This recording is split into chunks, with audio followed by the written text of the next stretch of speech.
Warriors, welcome to today's video. My friends, I'd like you to subscribe to this channel and hit the bell for all the notifications for my upcoming videos. And if you know anybody out there who's suffering, go ahead and share this channel with them so that we can help them become more than anxiety. My friends, in this video, what I want to do is I want to talk about symptoms.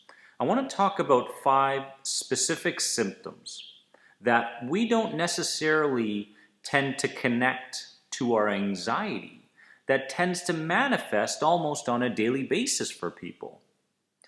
And just so you know, one of the biggest steps that I took on my healing journey was when I began to connect the emotional body to the physical experiences that I was having.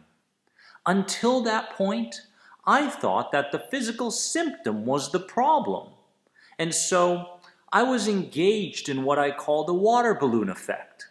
I was squeezing the water balloon on one part of the balloon, and the water would show up somewhere else. And I'd squeeze it over there, and the water would show up somewhere else, and so on and so forth.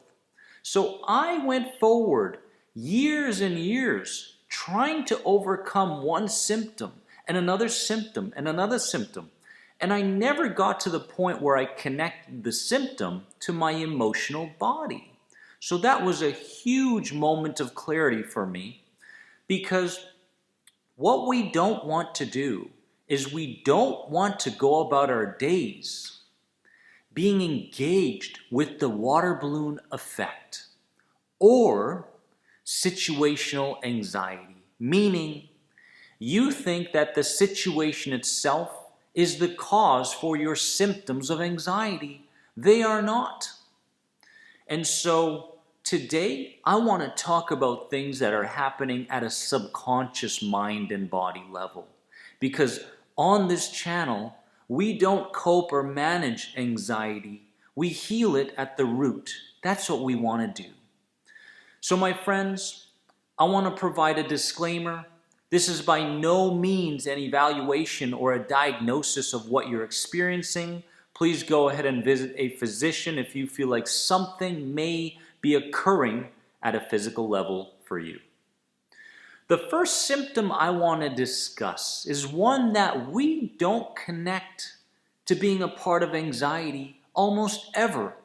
But through the works of Louise Hay, along with my own studies, I have realized how deep the connection is between this physical experience and the emotional body.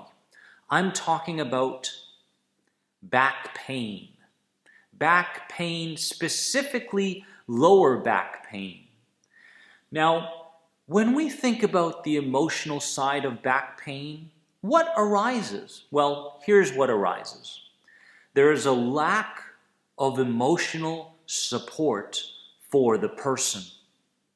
The person feels unloved, and the person is holding back love.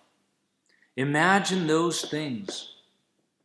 And if you're experiencing this lower back pain, I want you to ask yourself, hey, could this be true for me?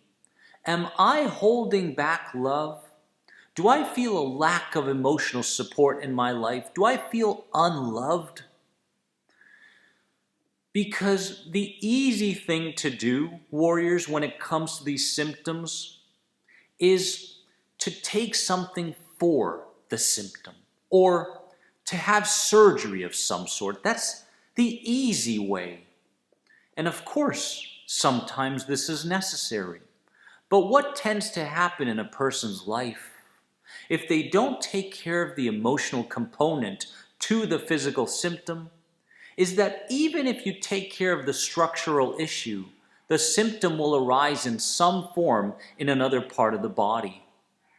So warriors, let's get very, very clear that lower back pain could have something to do with these emotional aspects in your life. The next physical symptom is excessive weight gain or excessive weight loss. I've seen both, right? I see it consistently in my sessions.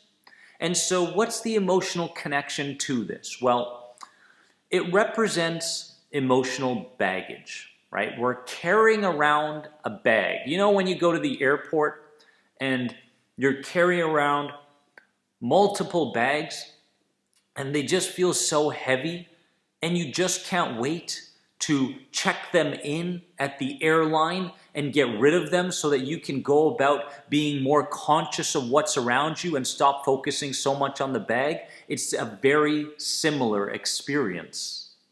You're focused so much on the weight gain or the weight loss that you can't be present in this very moment.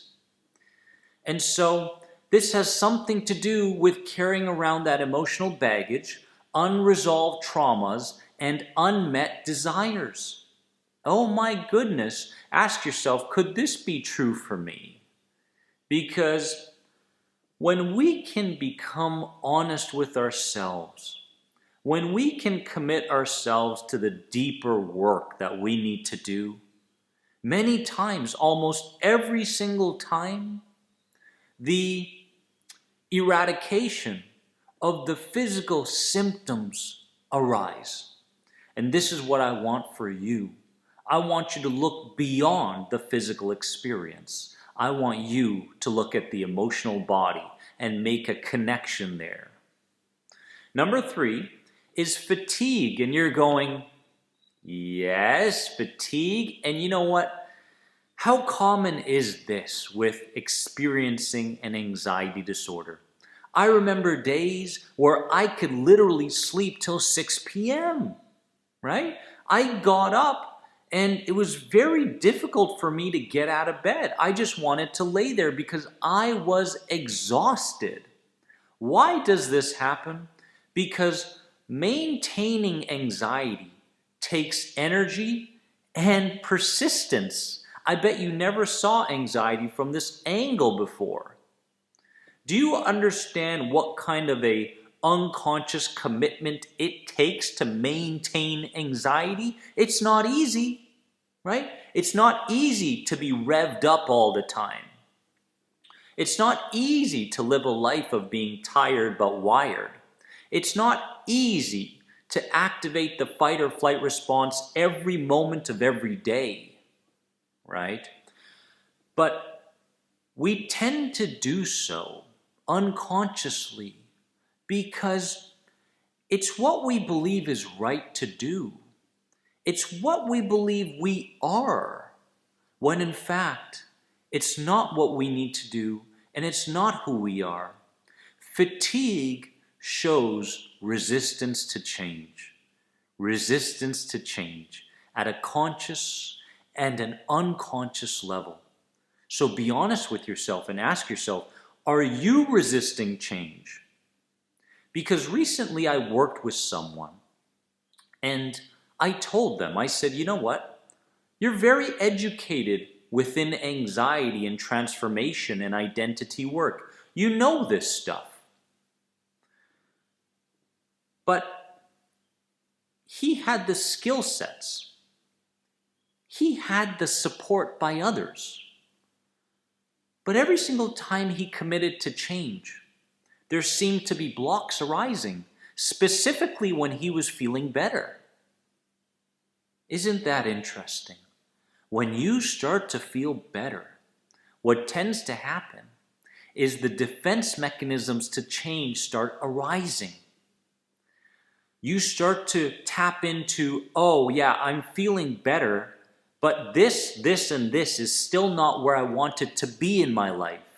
Therefore, what happens to that energy that you're exuding into the universe?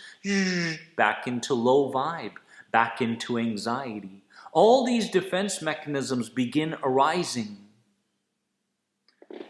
So we must become aware of where this fatigue is coming from. We must understand what kind of energy and focus we're putting in to maintaining anxiety out of comfort, out of familiarity, and out of a sense of control. Let me tell you something about control. When you begin to give up control is the very moments when you begin gaining it in your life. Take that in and understand it. Number 4 symptom is a sore throat. We've had this sore throat. I go deep into this lump in the throat feeling in this video right here, but I'm talking about a sore throat. A sore throat shows that you're holding in angry words. Words connected to anger. It's kind of like a volcano that wants to spew out all this lava, but it can't. It wants to, but it can't. And so this sore throat also comes with a feeling of being unable to express yourself. Does this sound like you? And the throat is the avenue of expression. So if you're currently going through any kind of a throat-related symptom, you must understand how expressiveness is the cure to this kind of a symptom. So you can stop massaging it. You can stop taking those things for it, and you can begin understanding that there is an emotional block, a wall going on. And when you become more expressive, what happens to the volcano? It starts spewing out what it needs to. It is refreshed, and it rebuilds again in a good way. 5th and final symptom I want to discuss is stomach tightness. And many people out there experience stomach tightness, but they get to a point where they feel like it's normal, right? It's like, oh, it's there again. I don't know what's really normal. I feel like this is my normal, so therefore I don't need to do anything for it. It's incredible how we convince ourselves that anxiety is normal, right? And what really is normal, a sense of inner peace, a sense of flowing, a sense of effortless living, seems so foreign to a person. And many times because it's so foreign, they push it away when it arises. Does this sound like you? So stomach tightness comes down to dread, a feeling of dread, a fear of the new, right? Anything that you feel at a conscious or an unconscious level that is new, you feel a sense of dread, and therefore that stomach tightness is there. So what tends to happen with these people is they go about their entire day trying to prevent anything new from happening, even change. This is so important. And when we are honest with ourselves, we begin healing. Now, what we need to understand with stomach tightness is that, yes, we have to work with it at a somatic level. We have to do things with our body in order to show our nervous systems that these experiences are in fact safe and there's no need for the warning signals that are the symptoms. We need to show our inner child that this situation, this upcoming situation, this past experience can be seen from a neutral perspective. But we mustn't just do it at a logical level.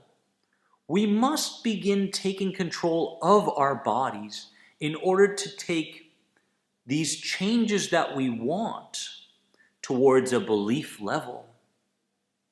So what that means is prior to experiencing these symptoms, the best thing you can do for yourself is prevention. Many people ask me, Dennis, what do I do for anxiety attacks? What do I do for these things?